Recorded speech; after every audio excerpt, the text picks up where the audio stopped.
नमस्कार दोस्तों। आज एक महत्वपूर्ण विषय लेकर हम अखिल भारतीय कांग्रेस कमेटी से आपके बीच में उपस्थित हैं। 73 वर्षों में पहली बार अर्थव्यवस्था और आम आदमी दोनों की कमर तोड़ डाली गई है। आर्थिक तबाही और वित्तीय आपातकाल में देश को धकेला जा रहा है।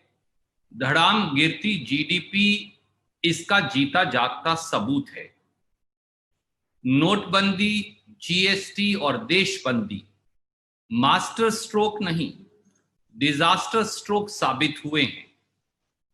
आज देश में चारों ओर आर्थिक तबाही का घनघोर अंधेरा है। रोजी रोटी रोजगार खत्म हो गए हैं तथा धंधे, व्यवसाय और उद्योग ठप पड़े हैं। अर्थव्यवस्था बर्बाद हो गई है और जीडीपी पाताल में चली गई है। देश को आर्थिक आपातकाल की ओर धकेला जा रहा है। 6 साल से एक्ट ऑफ फ्रॉड से अर्थव्यवस्था को डुबोने वाली मोदी सरकार अब इसका जिम्मा एक्ट ऑफ गॉड यानी भगवान पर मंडकर अपना पीछा छुड़वाना चाहती है। साफ ही तो है, जो भगवान को भी धोखा दे रहे हों वो इंसान और अर्थव्यवस्था को कहां बख्शेंगे। इससे पहले कि मैं कुछ गंभीर मुद्दों पर आऊं, सरकार का अहंकार किस प्रकार से सर चढ़कर बोल रहा है, हम आपको 2-2 सेकंड की 10 स्लाइड्स दिखाना चाहेंगे। This is the art of making excuses. अगर ये कहें कि कार की बिक्री कम क्यों हो गई तो कहेंगे कि लोग अब टैक्सी में चलने लगे हैं। अगर कहें प्याज की कीमतें क्यों बढ़ गई तो कहेंगे हम तो प्याज ही नहीं खाते। Next please. अगर कहें नेक्स्ट अगर कहें कि जीएसटी इतनी पेचीदा क्यों है तो कह देंगे कि कानून ही ऐसा है। तो ये कानून बनाया किसने? अगर कहेंगे कि भारत की अर्थव्यवस्था क्यों गिर रही है तो कहेंगे कि इसके लिए भगवान जिम्मेवार है। Next please. नेक्स्ट। अगर कहेंगे कि नौकरियां क्यों जा रही हैं तो कहेंगे कि नौकरियां जाना देश की अर्थव्यवस्था के लिए शुभ संकेत है। Next please. अगर कहेंगे कि अर्थव्यवस्था पर कोरोना का क्या कोई असर होगा तो कहेंगे कि कोई असर ही नहीं पड़ता, ये देश के वित्त मंत्री कह रहे हैं। Next please. अगर कहें कोरोना पर विजय कैसे पाएं तो कहेंगे 21 दिन में ताली और थाली बजाइए और मोमबत्ती जलाइए। Next please. कोरोना का क्या इलाज है? कोई कहेंगे गो कोरोना गो, ये भारत सरकार के मंत्री हैं। कोई भाभी जी पापड़ बेचकर और खिलाकर कोरोना भगा रहा है तो कोई शंख बजाकर। Next please. चीन को कैसे हराएं और अर्थतंत्र को कैसे बचाएं, इसका एक ही सिंगल पॉइंट सॉल्यूशन है, मोदी जी मोर के साथ फोटो खिंचवाएं। ये इस सरकार की अब हालत है। कोरोना के बारे में स्वास्थ्य मंत्री देश के क्या कहते हैं? वो कहते हैं कोरोना महामारी ही नहीं। डन हो गया। थैंक यू दोस्तों। हम 5 मुद्दे आपके समक्ष आज रखने वाले हैं। पहला, जीडीपी, इसका अब नया मतलब हो गया है जी गिरती, डी डूबती और पी पिछड़ती अर्थव्यवस्था।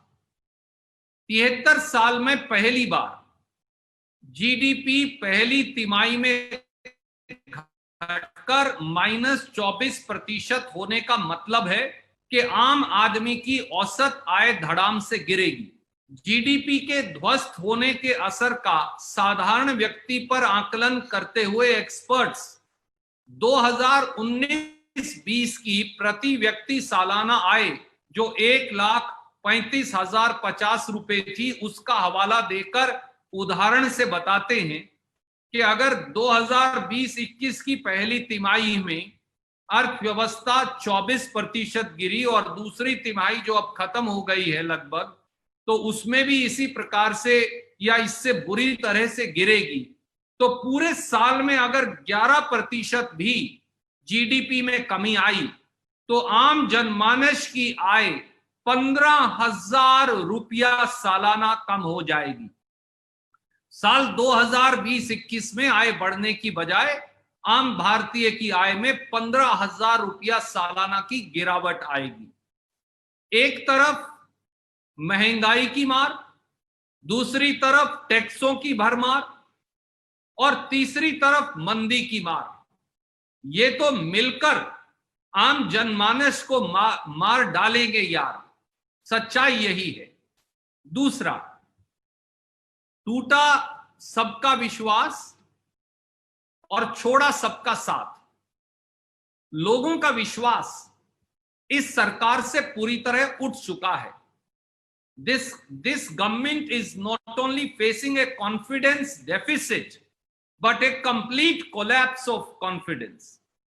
लघु, छोटे और मध्यम उद्योगों से पूछिए तो वो बताएंगे कि या तो बैंक कर्ज नहीं देते और ना ही कोई वित्तीय सुविधा देते और वित्त मंत्री की जबान का कोई ईमान नहीं बचा। उधर बैंकों को सरकार पर विश्वास नहीं बचा और सरकार का आरबीआई से विश्वास उठ गया है। प्रांतीय सरकारों का केंद्र सरकार पर विश्वास नहीं बचा। चारों तरफ अविश्वास का आलम है। मोदी सरकार का 20 लाख करोड़ का जुमला आर्थिक पैकेज भी डूबती हुई अर्थव्यवस्था, आर्थिक तबाही व गिरती जीडीपी को नहीं बचा पाया। टूटे विश्वास और छूटते साथ का इससे बड़ा सबूत क्या हो सकता है? तीसरा पहलू, भयानक आर्थिक मंदी का सच क्या है? क्योंकि आंकड़े कभी झूठ नहीं बोलते। झूठ का व्यापार और भ्रम का प्रचार कर रही पाखंडी मोदी सरकार सच्चाई का सामना करने से भाग रही है। पर सच्चाई और आंकड़े हैं क्या? और हमने 6 तथ्य आपके समक्ष इसमें रखे हैं। रोमन 1, आर्थिक बर्बादी के चलते 40 करोड़ हिंदुस्तानी गरीबी रेखा से नीचे धकेले जा रहे हैं। यह हम नहीं कह रहे, यह इंटरनेशनल लेबर ऑर्गेनाइजेशन की रिपोर्ट कह रही है। नंबर 2, रोमन 2, भयानक आर्थिक मंदी के बीच 80 लाख लोगों ने मजबूरन एम्प्लॉइज प्रोविडेंट फंड में जमा 30,000 करोड़ रुपया निकलवा लिया, जो कभी नहीं हुआ। रोमन 3, अप्रैल से जुलाई 2000 के बीच, अप्रैल से जुलाई 2020 के बीच 2 करोड़ नौकरी पेशा लोगों की नौकरियां चली गई। असंगठित क्षेत्र की बात करें तो लॉकडाउन में 10 करोड़ से अधिक नौकरियां चली गई। ये हम नहीं कह रहे, ये centre for monitoring of Indian economy कह रहा है। देश की 6 करोड़ 30 लाख एमएसएमई इकाई में से इनमें से केवल 1/4 इकाइयां ही 50% उत्पादन कर पा रही हैं। बाकी सब एमएसएमई इकाइयां या तो बंद पड़ी हैं या परमानेंट तालाबंदी की कगार पर आ खड़ी हुई है। ये एमएसएमई का आंकड़ा है जो उन्होंने दिया है।